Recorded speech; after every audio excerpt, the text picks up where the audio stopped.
I'm Catherine Sheeran, host of the podcast Horse Tales with Cat.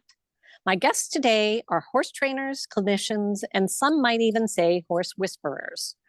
Bronwyn and Jason Irwin are owners of the Jason and Bronwyn Irwin Horsemanship and North Star Livestock, as well as hosts of the Horse Trainers on RFD-TV Canada and the Cowboy Channel.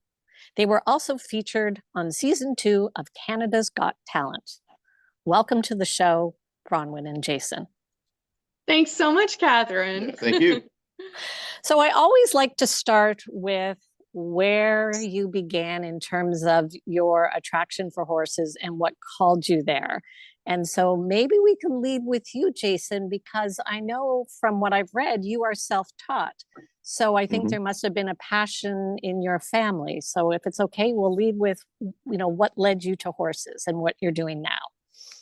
Sure. I always warn people my story is about 5 miles long, but I'll try to give you the short version of it. I was always that type of person that just loved horses since I was a little wee kid. I cannot remember the first time I ever got on one. I think there's pictures of me with somebody holding me on when I was like a baby. But anyways, my family had horses and cattle and were interested in both. And then I was really interested in the training end of things. So I starting young horses under saddle at a pretty young age. I think the first one I ever worked with, I was about 12 years old when I started my first one. And then I just kind of got volunteered after that to be the person to start all the young ones. And then I kept going with that. I was always trying to learn as much as I can. I enjoyed it a lot. And then once I got out of college, I was probably going to be in the horses, but farm sort of as well. And then about that same time period, mad cow disease came along in Canada. So we ended up selling the cattle because we were busy on the horses and the cattle were just in the way. And my whole family ended up going full blast into it. When I say my whole family, it's my parents and my younger brother and me. So we have a farm called North Star Livestock. So we went from half and half to full-blown horses. And then we went farther again with that. We were raising a decent number of them, but then we started buying a lot of horses in the southern and the western US. Then we would bring them home, and then I would add training to them, and then we would turn around and sell them. Yeah, that was kind of where I got going from there. It was very, very intensive. It would be something that'd be very hard to repeat again, because most people, if they're learning by themselves, they only have access to maybe a handful of horses, maybe their personal ones, and a couple of outside horses. Where with me, I remember one day I added up, in theory, the number that I should ride in one day, and between the number I was starting and the number of older horses I was supposed to be tuning up, it came to like 35 head or something like that, which honestly, nobody can ride that many. I can't do it either, but it was just gives an idea how many were kind of waiting for me as I got around to them. And what were you using to teach yourself? Were you reading, or was it just intuition and trial and error? It was really a combination of a lot of different things. I always make the bad joke that I could have paid my way through Harvard with what I spent on training books and videos and DVDs and all that kind of thing. But at the same time, a lot of it really was the fact that I just had so many to work with. So I would get an idea or hear of an idea, and I could go out and experiment on 10 of them right away with it. And if it didn't work on more than 2, you knew it was maybe not the best technique there ever was. There was a lot of that, a lot of experimenting, a lot of trial and error. And being totally honest, though, with you, it was probably harder than what it needed to be, just because there was so much where I had to kind of learn the hard way. Having said that, now it comes back to help me in an unexpected way, because when I go to and teach clinics and that type of thing, a lot of the back roads or wrong roads that people are getting on with their horses, I can safely say, hey, I've been there, done that. Don't go any farther. This is a bad idea. So I think it was harder at the time, but it's helped me in the long run. Yeah, no doubt your own personal experience has shaped that. And as you said, you'd recognize someone's mistake before they do it. Mm-hmm. So Bronwyn, that leads me over to you. For our listeners, Bronwyn hails from Perth, Ontario. We have a mutual friend in common. And so it was really interesting for me to find out that Bronwyn started in English riding. So maybe tell our listeners a little bit about your journey. Sure. So with my family, we actually didn't grow up, I didn't grow up as a horse person per se, because I wasn't around horses I grew up on Audie Lake outside of Perth, Ontario, and I loved horses ever since. Honestly, I can't remember when. I was just obsessed with horses as a child. And so when I was finally old enough, which was 7 back in the day, my mom took me for English riding lessons at Millerbrook Farm. So it was a summer thing for me, a summer passion.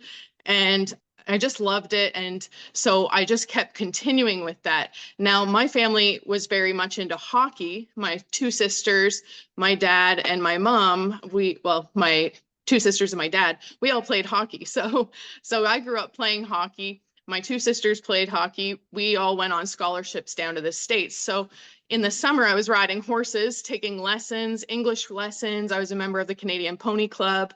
I rode for many different coaches, actually. So I got to learn a lot of different styles of coaching. When I came home in the summer, then I started getting jobs riding horses, exercise riding, some hunter jumpers, and I really enjoyed that too. Well, when I went away and finished my last few years at university, which was then in Canada at University of Toronto, I became a radiation therapist. And with my first paycheck, I bought my first horse, which was a thoroughbred mare. I was like, just want a little casual hacking horse, ride around the boarding farm I'll be at. And then I'm competitive. So as soon as I got the horse, I'm like, let's go to a show. What kind of show? So I wanted to continue in the English world, but honestly, just because I was doing it casually per se, the shows that I had access to were more the club type shows out of Perth. And then so I got my own truck and trailer then and kind of hit the road and started doing more and more showing. But that showing there actually led me into the Western world, because at the club shows, they would have a few English classes, but then mainly Western. And in the afternoon, they'd have barrel racing and pole bending. And so because there wasn't a ton of people there and it was very welcoming, they're like, why don't you stick around for the barrel racing and pole bending? And I literally never thought I would do a Western event in my whole life. Like I kind of was like, okay. But I took my mare, took off the English saddle, borrowed a Western saddle, and I just had so much fun. And actually, then my horse had a knack for it too. And I was like, well, this is pretty cool. So then I just kept getting more and more involved in the Western world. So in the Western world, it's very common for people to have multiple horses, which in the English world, usually you have 1, maybe 2 horses that you focus on as an owner. But in the Western world, you could have like 4 or 5. And I was just like, oh, I definitely need a couple more horses to back up my rodeo horse. So that's how Jason came in. Was I ended up buying a backup rodeo horse from Jason and his family, a nice black quarter horse mare. So that's kind of where I started and kind of how I got into the Western world, which I find it a little bit funny now because I have competed at the Royal Winter Fair in the rodeo. I love it. Kid, I just I never pictured myself in a Western saddle. So it was like, all I could picture was being in the Royal in an English saddle, obviously. And the Royal was still amazing. I will say it's a once in a lifetime opportunity, and I loved it. But I love that you didn't do it kind of the traditional way. yeah. The other thing that I thought was interesting is that you met, I don't know what year, I'm going to ask you, what year did the 2 of you meet? Because from what I understand, you met buying your second horse, but you stayed friends and in touch. It wasn't that you initially started dating. And then I also love that I read that your first date was going to the Royal Winter Fair together. Yes. How special is that? So so when I bought my horse, actually, I guess I should tell this little important story, a little sad story, I should say. So I bought my horse over the phone from Jason. So the horse was trucked to me right to Perth. So I never actually met him. And I had the horse a couple weeks, showed it, was riding it. And then I went out to the field one morning and found her deceased. So, oh my goodness. Yeah. So it was a freak thing. And so I actually had wrote Jason and said, this had happened. And his family felt really, really bad. And we all felt very terrible about it.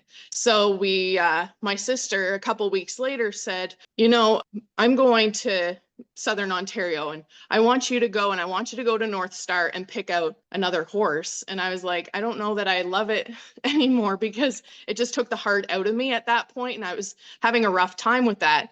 And so she's like, come on, this will make you, just let's see. And I was like, okay, I know that they don't have anything for me though, is what I was thinking. And then as soon as I drove in the laneway, there was a blue roan filly standing on the right-hand side in a herd. And I was just like, okay, maybe they might have something for me.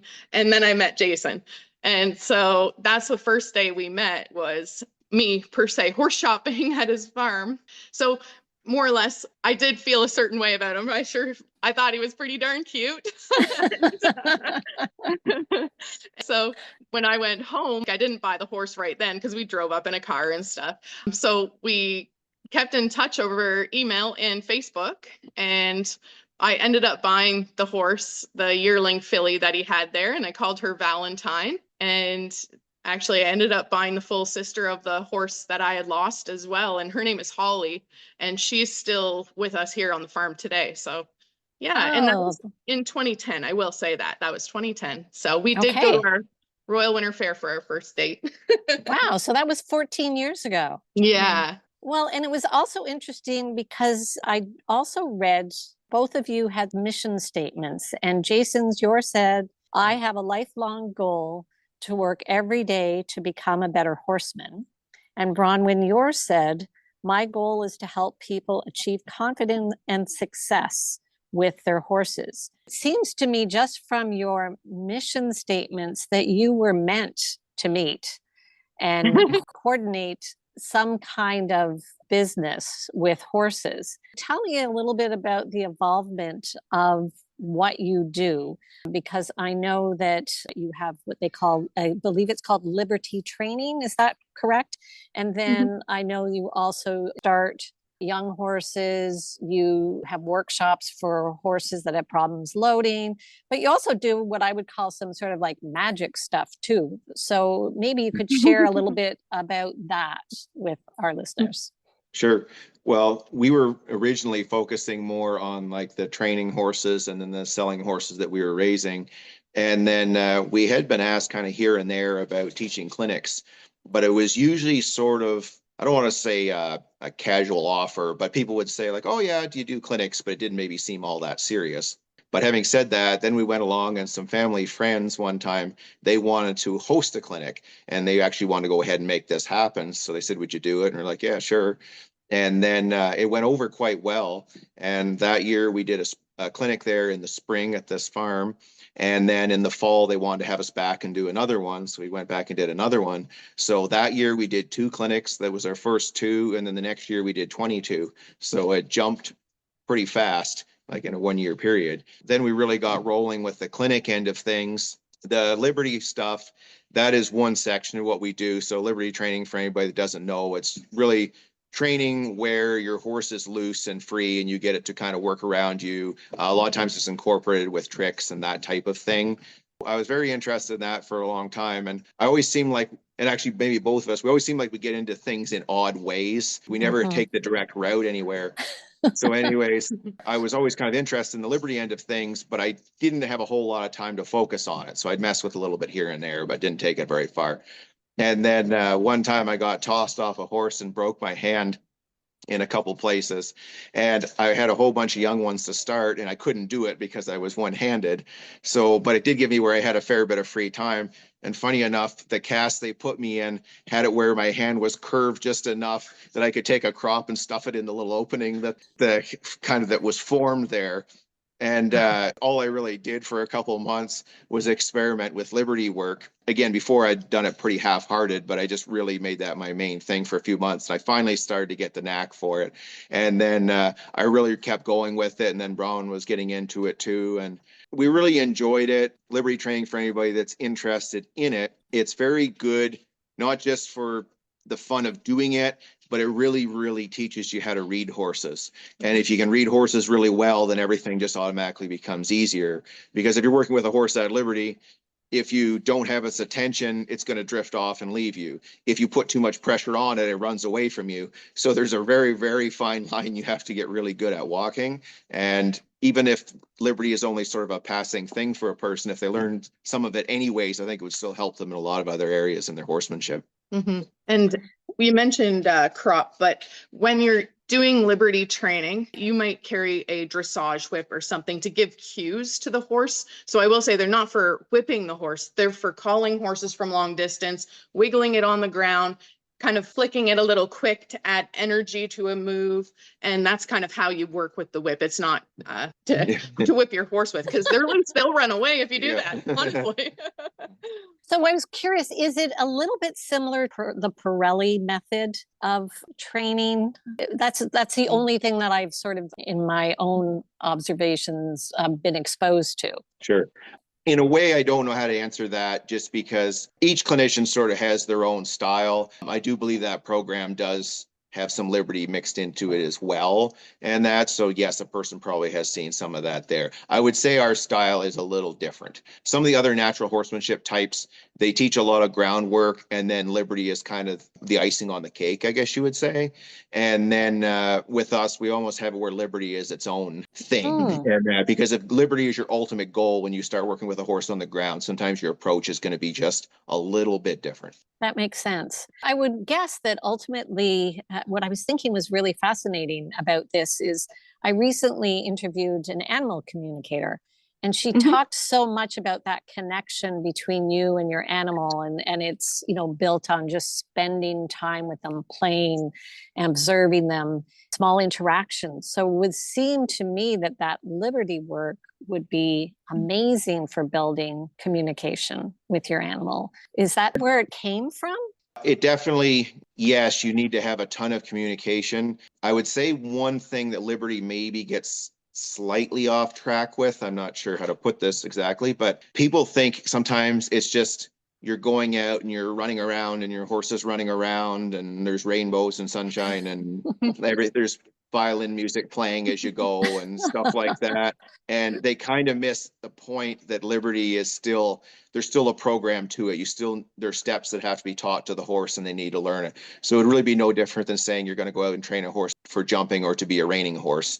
You just don't run out one day and yank them to a sliding stop, or you don't have a horse to pull out of the field and ask it to jump 6 feet one day. And that, like, there's a build up to it, and there's certain things that have to be in place first. So I think although liberty training is really, really good for developing communication between a person and a horse, there still has to be an understanding of the methods, how to get there. It's not just you just go out and spend time together. I mean, that's sure going to help. Like if your horse likes you and you like your horse, obviously that's going to make life easier, but there's still some technique to it.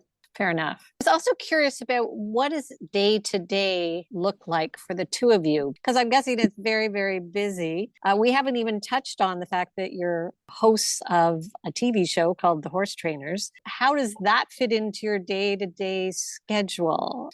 I will say every day is different. And that's what we always kind of laugh at, is because people ask us, what do you do? And we're always like, well, we might be on a TV set. We might be doing a production of a television show. We might be training outside horses. We might be giving a clinic. I might be at a rodeo. Jason might be colt starting, and it's all different things. So our day is, what makes it exciting is we don't have the same day every single day per se. I mean, yes, there is routine because we are on a big horse ranch, but at the same time, the different aspects of our business require us to be and do a whole bunch of different things as well. So I will say, as far as routine, we still have horses here that we have to take care of. So that's with Jason's family. So we are farmers first when we live here, and horse trainers from here. And I run a lesson program from here too. And we hit the road for clinics.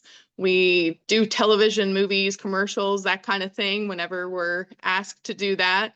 And then, of course, we have our own television show. We do articles for magazines some days and lots of things. We really do have kind of a unique cross-section of things. So it's hard to pinpoint what exactly a day looks like. Yeah. But we laugh at that part too.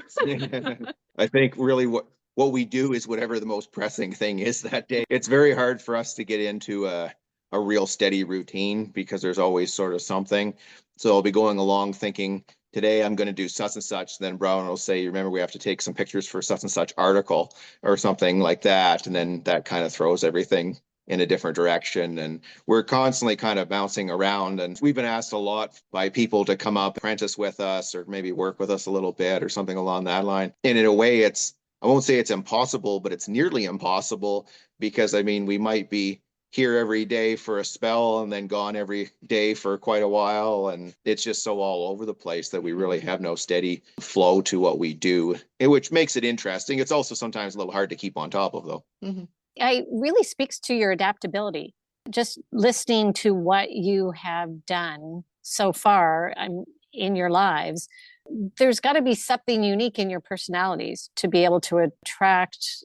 I guess I just thought on a certain level, Ron, when I read that you had said that being on Canada's Got Talent was just sort of something that the two of you talked about, and then you manifested it. Do you have some kind of manifestation process you go through? Yeah, I always write down my goals. I always write down goals that are maybe short term, but also just wild and crazy dreams too. I'll write them down just because I'm like, well, crazier things have happened. So I feel like if somebody doesn't have their goals written down, then sometimes they can get a little lost in day-to-day life, whereas we're always going towards something.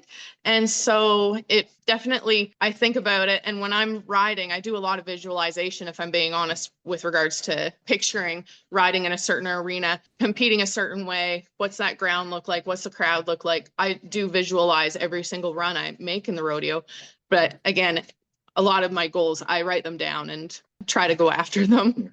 I would say I'm sort of the same way. We're always kind of shooting for the next thing. And I remember one time hearing somebody say about when it came to goal setting, I should say first, you always hear like set realistic goals so that you can attain them. And therefore you don't feel like you're overwhelmed or can't do what you want to do.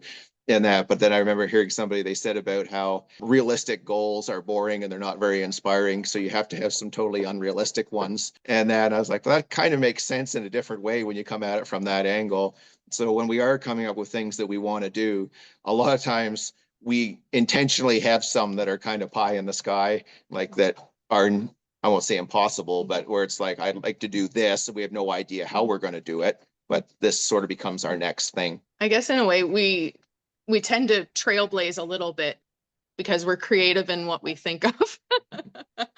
And I was curious, where did the visualization come from? Was it something you were taught by a sports psychologist? I thought back to maybe in your hockey days. Would that have come? Yeah, actually, the first time I heard about visualization was with my team down at Elmira College in New York. Our coach wanted us to be on the breaking edge of almost all the training and everything, and that includes the mindset too. So when I was a freshman down there, that's when we started in more or less visualization training and having a good mindset and goal setting. So because I was down there playing in the NCAA, I feel like I had a really amazing experience as far as sports goes, because I played a top tier college. They provided everything for us down there. We won 2 NCAA championships. We were inducted into the Hockey Hall of Fame.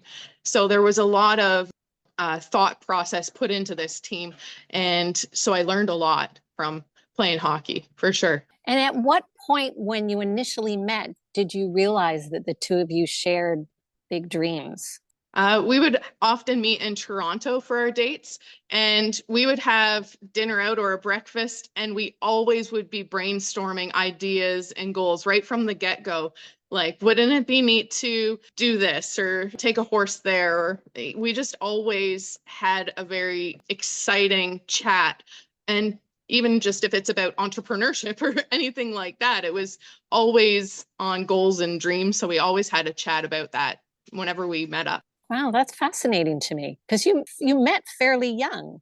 I just love that the two of you had these goals and dreams, but that they were something that you could do together. I think it's very unique in the horse industry. And the fact that it seems like you're very good at reinventing yourself, and not because you have to, just because you can. And so you're constantly challenging yourselves to something new. So I wanted to go into a little bit about the Canada's Got Talent because I don't know anybody who's been on Canada's Got Talent besides you. And I just wondered, so what was that process? Walk me through how it starts and, how long it takes. And especially with the horses, what kind of logistics were involved from the perspective of getting them there and getting them to be comfortable on a stage. Yeah. There was a lot of different things really came into play, like you kind of hinted at earlier. Bronwyn wanted to be on the show before the show really existed, just because we'd watched some of the other talent shows like America's Got Talent and things like that. The show did kind of appear, so we end up, well, I should say, we made up a video and filled out the forms to audition and sent them in, and then we just never heard anything back from them, and we kind of thought, well, it was a long shot anyways. The following year they brought it back, and then we redid the whole thing again and sent it in. And like within a day or so, they got back in touch with us, which was kind of a surprise. And they said that actually they had remembered us from the year before, but the first year, because it was the first year, they were trying to stick with things that were relatively easy to keep on top of, like singers and dancers and stuff like that, where they didn't have to move mountains to bring in a particular performance. So anyways, the second time, I guess you could say they were living a little more dangerous and wanted to try some different things. There was a lot of back and forth between us and them. They just had a lot of questions. None of them were horse people, but I really got to give them credit. They were really, really trying to make it happen, and they were really, really good about it. They were super nice to us, and they would get hold of us with every little question down to the most minute thing. And it got to a point where it was kind of like, okay, guys, you're overthinking this. We can go ahead and get this done. A lot of back and forth. We were trying to get the horses ready. Like one thing you mentioned, the stage. What we were doing, for example, was we would work with them in the top of our one barn that has a wood floor, so that you would have like kind of that hollow banging sound, like it's where we store hay and that. But it's we wanted to get them used to that feeling. And we were doing a lot of different things at home. Anything we could think of that was scary. Now, mind you, these were Bronwyn's horses that she's hauled to tons of events and things like that. So they're already very exposed to things. But I mean, we just basically took everything farther. And then I'll let you kind of. Yeah. So we took the horses down there, and it's kind of funny walking them where the Canada's Got Talent is down at the Falls View Casino in Niagara Falls. Yeah. And so I was going to say, it was kind of funny walking them in downtown Niagara Falls on the street, and people were stopping us, taking pictures of the horses, like, where are they going? We go in a little man door in the side of this big casino. And then yeah, we were parked down in where they put the tour buses that are coming in to do concerts. So we had to get the truck and the big trailer all swung around on the main street. So we wiggle back and forth to get under with the tour buses. And then there was no direct access straight up into the building. So we had to take them out, go down the main street and in through the side and stuff. So I think a lot of people on the street were a little surprised. All of a sudden these doors open up and two horses walk out and go down the main drag. And how long, I mean, I saw the video of you on Canada's Got Talent, which was rather fun, but how do you have to practice? I have no idea when the show happens. Is it live? You're doing your sort of shtick for 3 minutes and then you're done, or how does that go? There was actually that one there was a lot to it. It's not filmed live. They filmed us, and they filmed us a ton. We were down there, and we went through, I don't know how many interviews. They did let us bring the horses up for like maybe 10 minutes in the morning just to show them the stage and let them. They do a sound check and stuff like that with all the singers just beforehand. You're not allowed to do your routine or anything. You're just allowed to more or less be like, here's where you stand and here's where you're going to sing or whatever you're going to do. And here's where our little rope fencing would be so the horse doesn't mistake the end of the stage or something. So sorry to interrupt, but I'm trying to picture the horses, you showing them the stage. How funny was that? Well, it was a little tricky in a way because you had to go down this long hallway that's slick and smooth. It's really not much bigger than what two people could walk side by side in. And they had to go down there. They went out onto the stage, which is slick black flooring, so they ran mats out and then kind of covered part of the stage with that. So we had the ability, but you go out on the stage, and I mean, we had to squeeze past really high-end camera equipment to even fit through. And I know the one gelding there, they have this one particular sound system. It has just a million buttons on it, and they're just so scared someone's going to touch this thing on the way by. And at one point, the horse started to lean a little bit, and he's pressing up against this thing. And the little guy that operated looked like he was going to halfway between cry and die.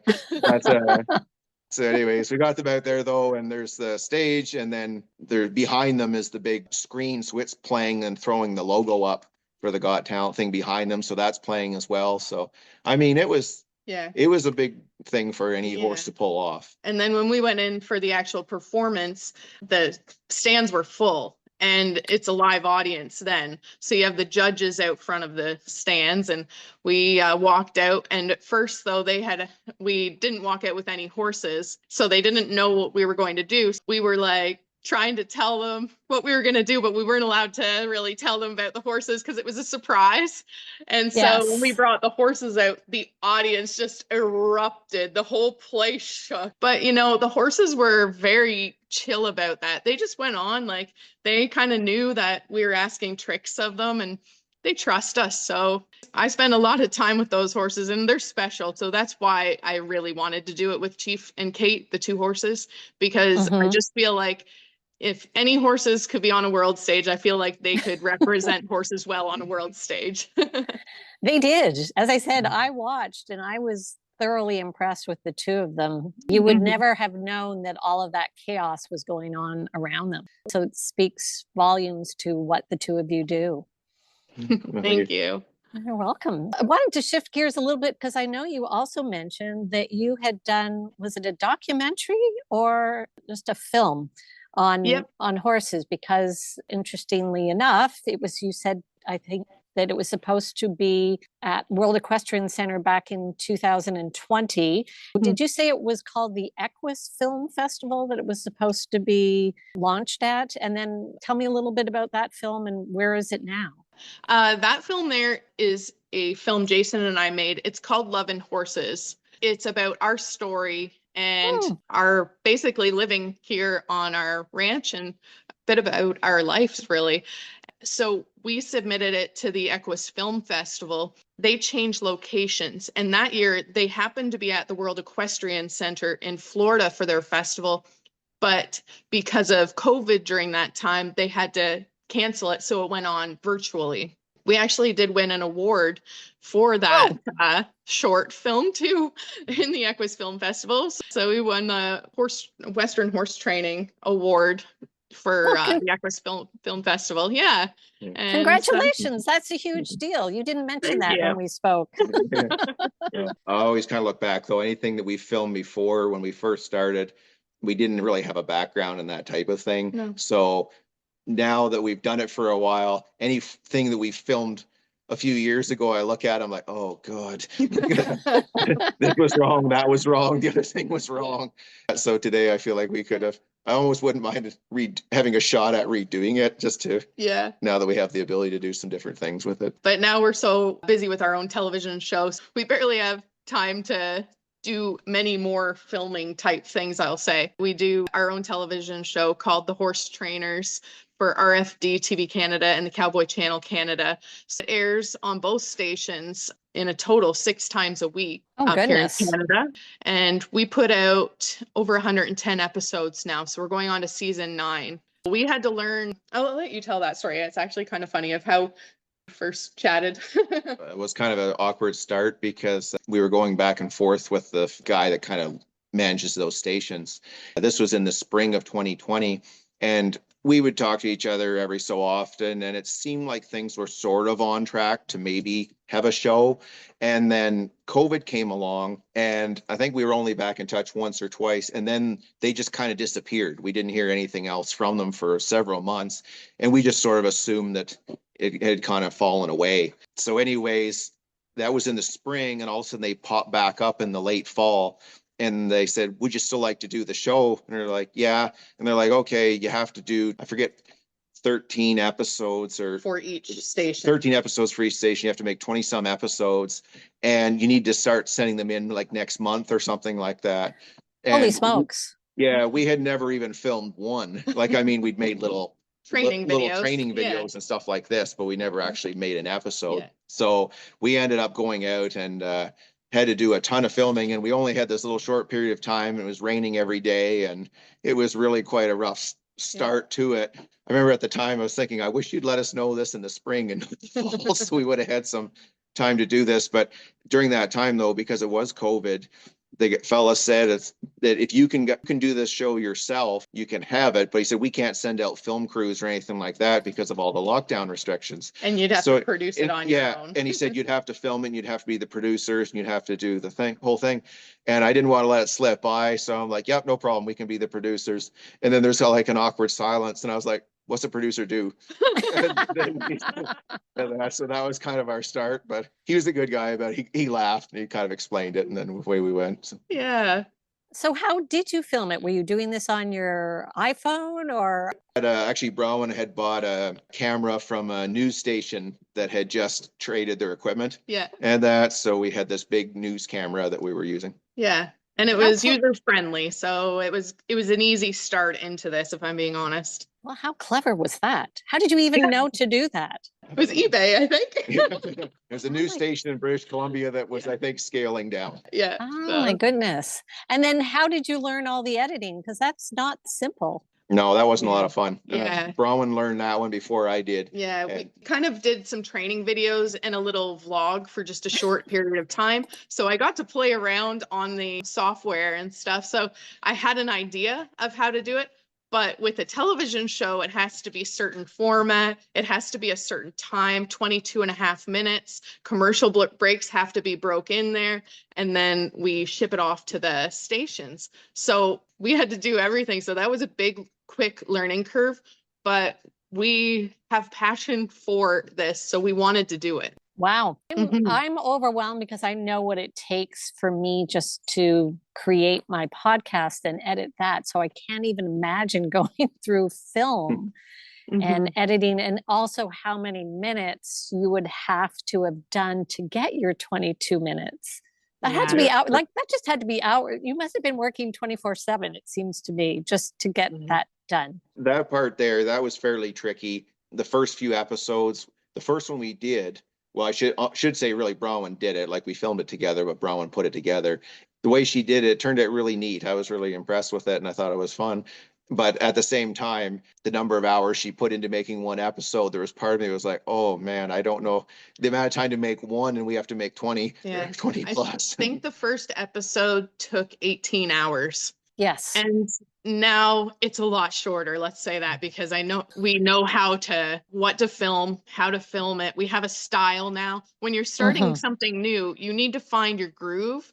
And we weren't sure which direction. At first, we were trying to teleprompt ourselves and read off of a whiteboard outside, propped up where we were riding, so that we would have a script to follow. Now we more or less pick a topic and let the horse kind of decide where the training goes to. So I like that. It's a little bit easier that way, because if you're trying to remember points to make, then it's easy to get off track. Whereas if you're just training the horse, then whatever the horse does, you're like, okay, now if that was really good or that could have been better, now I'm going to fix this or do that. So it's more going with the flow. So that definitely helps a lot. I don't think I'd be a very good actor. I can't remember lines, but I can tell what the horse did and say what it should have done. So. And so you're still doing your own production as well. You're still doing all of it. Yep. Yeah, it was, in a way, they said originally about how they couldn't send a film crew, and then they were happy with how we did. So like, yeah, just keep doing what you're doing. So we kind of. Oh my goodness. Wow. How do you fit into this? Just the day-to-day operations of a farm, feeding the horses, training, doing your exhibitions, still going to the rodeo. You too have our superhuman energy. Yeah, well, we try to make the most of things. We enjoy what we do, so that helps. No, I would say you're a real inspiration to your passion and your energy. Where would you still like to go? What things are on the horizon or on that list that you're trying to visualize? I don't know. We have quite a few things in the works. We have a couple projects that we actually have to introduce here shortly, but we're just still keeping them hush hush for another week or another couple of weeks. And We go to a lot of the big horse expos throughout North America. That's something that we've been doing a fair bit for the last few years, and we really, really enjoy that. So like last year, for instance, last few years, we were in, all over the place. We're in California and Western Canada, Alberta and BC and Ohio and Massachusetts and Saskatchewan, and there's different places. So this year here, we have some clinics coming up in Arizona that will probably be the first ones that kind of kick off the season. And then we have to go to Alberta to do a horse expo where we're both presenting at. And then we have some others that are kind of in the works here. We just have to kind of finalize over the next while. Those are sort of the main things on the horizon here shortly. As far as what else we're up to, last few years, we've started getting into doing some stuff on actual movie sets with horses. And how fun. We've really, really enjoyed that part of it. We really like it. Where our specialty is kind of doing maybe like an odd trick or pulling something off that's a little bit out of the ordinary. And that's so some of the horses that we have here, they are trained up for some kind of unique things, especially with some of the Liberty work. So if somebody wants something that's a really difficult shot, it's not like we have to train the horse from scratch. We just have to maybe tweak a different trick to make it suit whatever it is that they need. I think we would maybe like to do a little bit more of that stuff as well. Yeah. So would that be with a horse that the movie already has, you're coming in to tweak, or you're using one of your animals? Yeah, we always use our own horses because if it's a weird enough trick, there's probably only 3 horses in North America that maybe would know how to do that. So they kind of have to choose a little bit based on what the horse is best suited for that role. Yeah. So just as an example, where we did one, I think it was last year, and in Northern Ontario, and they needed a horse that was a very different type of movie, but they needed a horse to walk through some trees out into the open with smoke machines going, so it looked like there was the fog. They were in the fog. So the horse would walk about 100 feet, stop, look around, and then take off at a dead run to a certain place. We were training on this one horse of Bronwyn's, trying to get it tuned up and ready for this. And what we would do was, he's taught to go to a mark, and a mark is just like a mark like what an actor would have, but we would use a little piece of plywood and we would put it down, and he's taught to run and stand on it. So the idea was I would release him, he would walk to his mark, and that's where he would know to stop because he couldn't have anybody around him. From there, he would wait there, then Bronwyn would call him again and he would take off running to her. So we worked on that a lot. And then when it came time to actually film, it was raining every day and it kept getting postponed and that. And then it was raining even on the final day of the shoot. So they said, we can't film in that spot, so we're going to have to tweak it at the last minute, which is always a little bit scary because you've been practicing all the way, trying to get ready for this one thing. And that, so we went there and they changed it. And what we had to do was, I had to release the horse and then I had to get off the screen quick, and I had to get a long ways away, which wasn't realistic. So there's a tractor there. So I would release the horse and then run and jump in the tractor bucket to hide off the camera. And then Bronwyn was hidden behind a barn, and she would yell to call out to the horse to go to his mark, and he would trot to it, stop there, and then she would call him again. He would turn and then run off screen to her. With zombies chasing and him. then the funny part was, this was all supposed to be like, they made it sound like not that big a deal. And then we released him. He went to his mark, and then you hear, cue the zombies, and a whole bunch of people go running by all dressed up in these ridiculous outfits. So we didn't even know we're part of it. No one even told us this was a thing. Yeah. So the horse just stood there and watched all these guys run by in the rain at night and stuff, and stood there and was relaxed about it. So we were pretty impressed with him for pulling that off. Yeah. Wow. And so have any of these movies been movies that we would know that your horses have been in so far? Well, the one that just was released was called 40 Acres, and it was at the TIFF Film Festival. So Jason and I went down to watch the premiere of it at the TIFF Film Festival in Toronto. So that was had cool. to be cool. Yeah. And were you recognized as trainers of the horse in the film? Did people know? Were you? Not really, but we ended up talking to the director and some of the cast and crew there, and like we knew them, of course, because we had worked with them already and that. So just kind of fun to say hi. And we just had a horse. It aired actually in the US, Fear Thy Neighbor. The episode's called Cold Blood Country, and our one of our horses, Holly, that I had mentioned earlier, she did a bunch of Liberty scenes in that episode, which is basically it's a TV show based off of true events. I'm just thinking what you do day to day, like takes so many different twists and turns. You must never be bored. No. And then we have Bernese Mountain Dogs, and we worked on the Milk-Bone commercial. So that's just out right now too. Goodness. So, yeah. So it's pretty cool. And then did I read somewhere in researching you that you had some sort of products that you sold as well? Or is that something that's maybe coming down the line? We have some different things, like we have some of our training videos, some tack that's stuff that we use and that we just sell because it's things that we like ourselves. And training cards, which are like exercises that people can pick up in their arena to grab quick exercises to do while they're working with their horse. Yep. So we have different things, and then we work with a few sponsors as well. Like one company, for example, Straw Boss, they provide a straw that's baled up almost like in the size of a shaving bag, but it's chopped up straw. And they've been a good sponsor of ours and stuff like that. So we work with companies like that as well. I know we talked a little bit about you've got some sort of secret things coming down the line. So when will we know about that? I'll have to do a follow-up. We're doing something with a particular company. So when we release this, it'll be like, might be a few weeks, it might be a few months. We're not really just sure yet. So still just a little bit up in the air at the moment. Okay. And my last question before I let you go will be, what will Christmas look like in Southampton? Very white. Will it be just another day on the farm, or will there be something being filmed, or will you get a day off? Well, actually, I want to go to Perth to see my family for Christmas. And so I need a really reliable pet sitter who happens to also be my husband and training partner here. So I'm going to zip away just for a couple of days to see my sisters and my nieces and nephews and my parents and grandma and stuff. So yeah. We do try to have it right around Christmas time. We intentionally have it where it sort of slows down a little bit. And kind of take a week or so in there, but then we kind of get back at it pretty quick from there. Yeah.